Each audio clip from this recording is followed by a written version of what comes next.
Welcome to She Gets It Done, the podcast for dog owners who need straight to the point, honest dog training advice. With your hosts, Sana and Tony, let's get into it. Hey guys, welcome to a new episode of She Gets It Done. Today we're diving into another Reddit post, and this time it's a puppy training post from Puppy 101. Here we go. New puppy, 16 weeks old, snarled and snapped at my son after just 4 days. What do I do? Hi everyone, I'm in a really difficult situation and could use some advice and perspective. I recently adopted a 16-week-old puppy from the shelter. I met the puppy on my own at the shelter and then brought my son with me the second time. We spent a couple of hours with the puppy and things seemed fine. My son even walked him on a leash inside the shelter and rode home in the backseat of the car without him having issues. They spent time in our backyard that evening. Again, no issues. Bob, our puppy, ran with my son in the yard and seemed to be interacting fine together.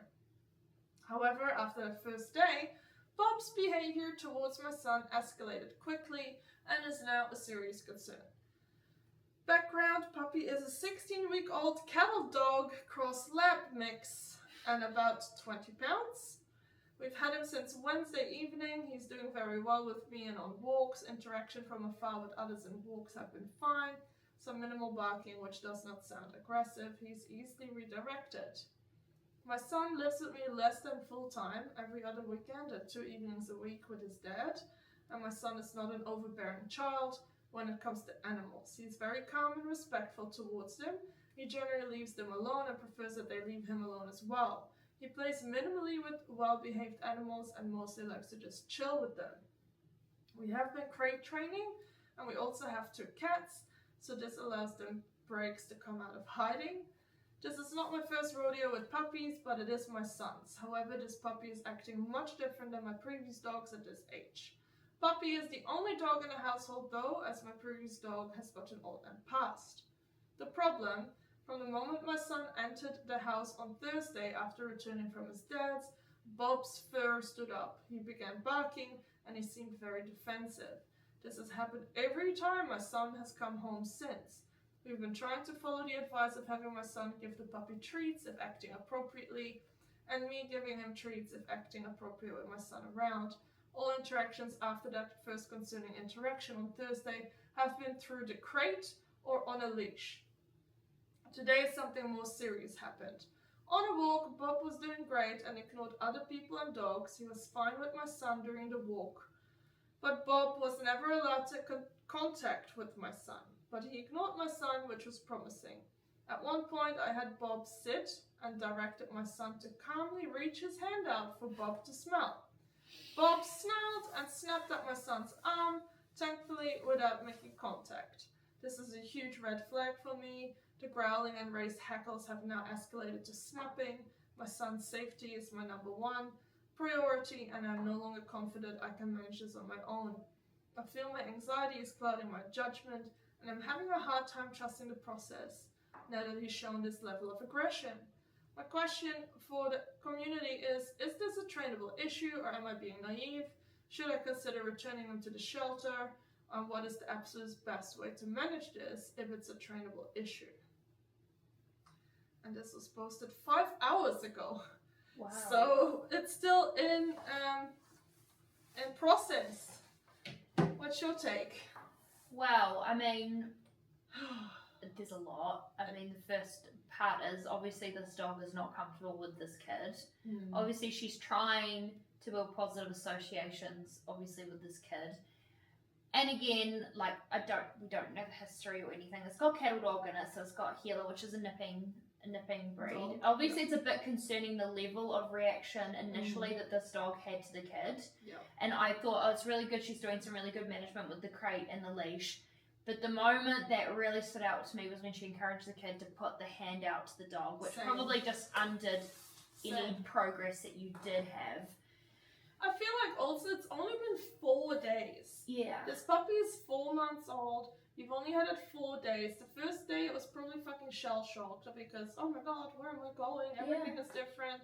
And now he's slowly settling in and maybe he's just insecure for a bit. I think it's a very valid question if you want to do this. Yes. Like, you've only had this dog 4 days. And she's obviously not at the point where she's like, is this trainable? So she's obviously open to it, but she doesn't quite know what to do. I think she, first off, really does need to get trained. I know I say this probably every time, but this is a pretty intense one. I think she needs to go much more back to basics, like the same things like crating and then leash stuff, but they're not interacting and being much more neutral. I would say that as well. Complete neutrality. Tell the kid to ignore the dog ignores the kid. Which the kid is obviously really good at. Exactly. Like, it doesn't mind, but it seems like she prompted the kid to put the hand up, which is just saying, guys, when you do that, it's very confronting for dogs. Exactly. Also, the dog sounds like it was on leash as well, so it couldn't get away. So it might have been much more of an intense reaction than... Sure. I do think it's too much for a puppy. Exactly. Like, for me, for a puppy to react that strongly,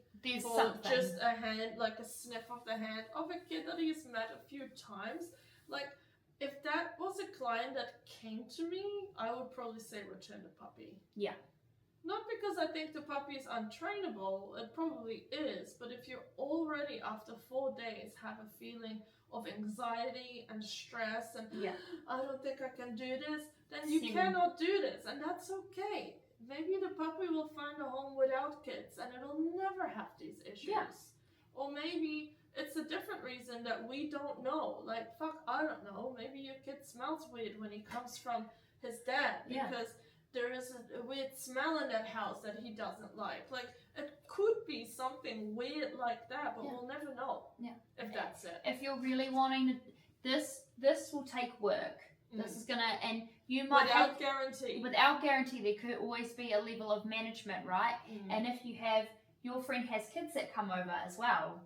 That's true. That's another thing. Is it just your kid or is it other kids, right?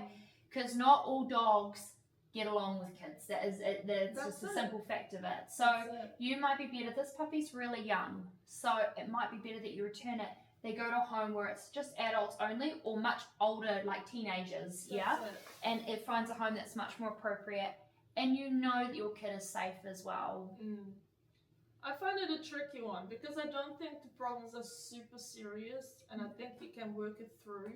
But considering it is such a short time and you're already second guessing, like what? Like, having a new pup should be fun. Yes, there's puppy blues involved for sure, and there will be difficult times. But to be on day 4 and already go like, fuck, I don't know if my kid's safe with the dog. I'd be concerned about that. It is definitely a red flag in terms of the puppy showing this level of intense reaction, in my opinion. Like, obviously, its whole world has been turned upside down. Like you said, it's only been 4 days. Yeah.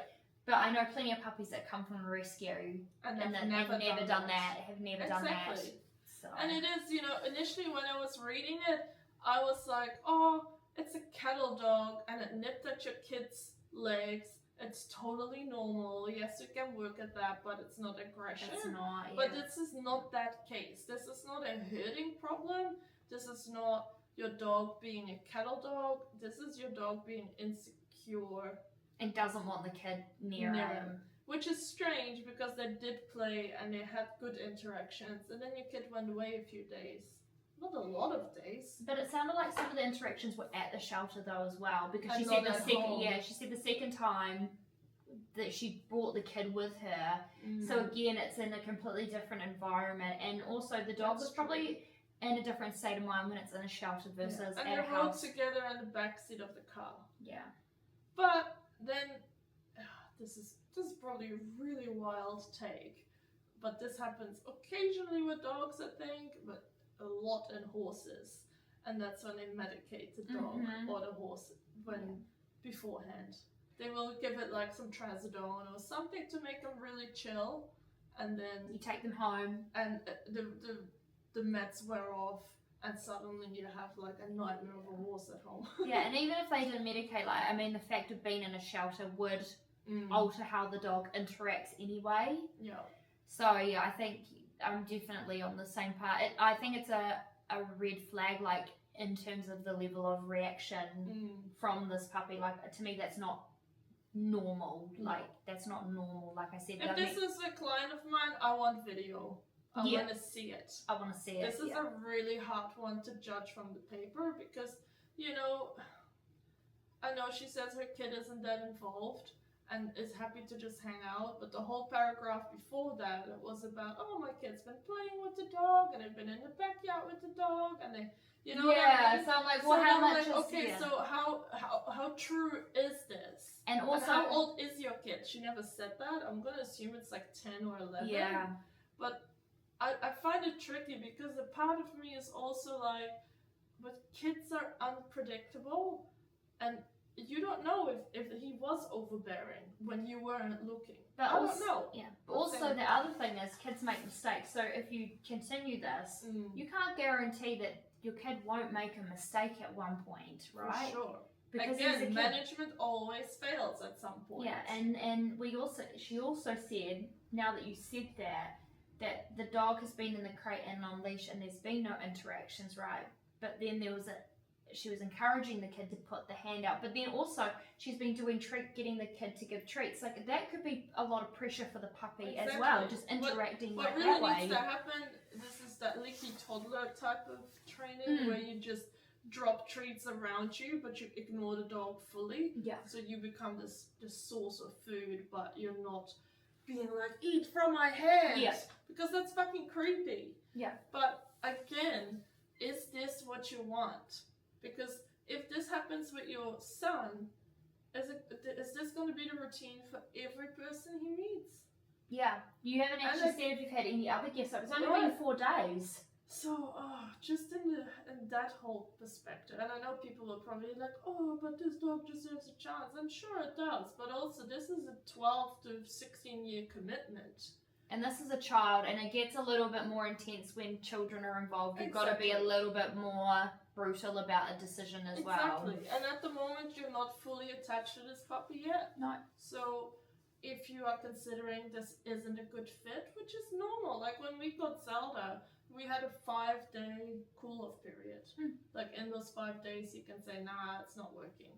And I nearly did. Yeah. But, you know, I feel like that should be a standard for a lot of, like, sometimes it just doesn't work. No. And that's not on the dog or not on you. It's just not a good match. Like, I think there is such a stigma on that. Like, how many of us are in a relationship and the relationship breaks up because it's not a good match? But the first person that you meet, would you be expected to stay with them for the rest of your life because you met them? Exactly. Oh, well, yeah, it's like arranged marriage, right? Buying a dog. Because how dare you? But it is what it is, right? Like, the dog has no choice in choosing you. Yeah. And you just pick a dog based off looks, because let's face it. That's what it is most of the time. Yeah, and then you kind of go, and especially if you're looking online for a dog at a shelter, it's literally like Tinder for dogs. And you're like, alright, I'll try that one. Oh no, that one is taken. Okay, I'll try the other one. And then you kind of just hope that the looks match the personality you're after. And if it doesn't, then people are like, well, tough luck, buddy. You gotta deal with stuck it together for the rest of each other's life. It's like, that's a massive That's commitment. really unfair. That's really unfair, right? I think so. Yeah. Yeah. Yeah, and it's not as, you know, I don't want to say it in like, oh, well, we should be okay with rehoming left, right, and center. But if it's not a good match, it's not a good match. And that means the dog will be unhappy and the family will be unhappy. Yeah. This is a complicated one. Yeah. I feel like this person might track that post for a bit, and maybe in a few weeks we can follow up on it, depending on what happens.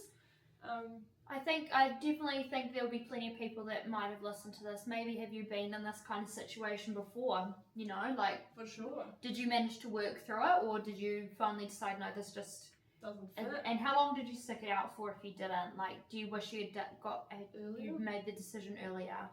Yeah. And what do you think this lady should do? Do you agree with us or do you disagree with us? Because I think there will be a lot of people disagreeing with us. I think so too. Yeah. Because we look at from a very different lens. I think from having worked with people for a very long time where it's been difficult. And also, I think it's hard to sympathise unless you've been in that situation. Having had a difficult dog myself, I can see how it can be very hard. Yeah.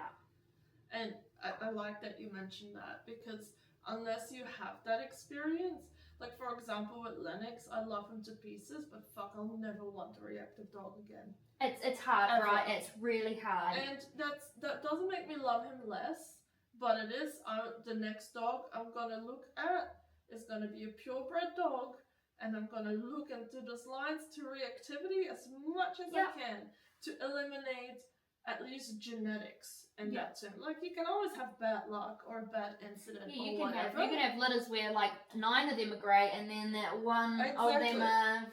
But I think until you've had that experience, it's very easy to say, oh, but the puppy deserves a chance and blah, blah, blah, blah, blah. It's like, wait until you live that reality. Yeah, for sure. All right. Thank you so much for listening to this episode. I really enjoyed this chat. It was great. If you come across a post you want us to discuss, feel free to send it over or put it in a comment. We won't read it until we're recording it, because that we did not read any of the posts. That we never do for the Reddits. So we get unfiltered, unfiltered reactions for that. So we'll see you next time. Bye.